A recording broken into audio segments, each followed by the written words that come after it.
নাই, মিষ্টি কি করবো? রাফাত, মিথ্যাবাদিনী, প্রতারক, শুধুমাত্র টাকার লোভে একটা বয়স্ক লোককে বিয়ে করছো। আচ্ছা দোস্ত তুই শান্ত হ।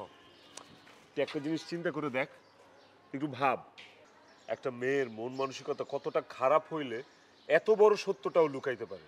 রাফাত, তুই যেটা ভাবতেছ সেটা তো নাও হতে পারে। এর চেয়েও জঘন্য হইতে পারে, সেই জন্যই তো বাইর হয়ে আসছি। ওর এই সুন্দর মুখটার আড়ালে নোংরা চেহারাটা আমি আর নিতে পারতেছিলাম না বন্ধু। আচ্ছা ঠিক আছে, তোর দেখতে হবে না, চল। বন্ধু, একটা মানুষ এতটা খারাপ হইতে পারে রে? ও কি বুঝে নাই যে ওরে আমি সত্যি ভালোবেসে ফেলছিলাম? ও যদি আমার একটাবার বলতো যে ও ম্যারিড, একটাবার বলতো, তাহলে তো ওরে নিয়ে আমি এত সিরিয়াস হইতাম না, আমার মন মাজারে ওরে নিয়ে এত চর্চা করতাম না। এই যে এখন যে আমার হৃদয়টা পুড়ে যেতেছে, এই পোড়া গন্ধ এখন আমার শোকা লাগতো না। লাগতো বল? আমি বুঝতে পারছি এটা ও অনেক খারাপ করছে, কিন্তু এটা নিয়ে এখন ভাবার কিছু নাই তো।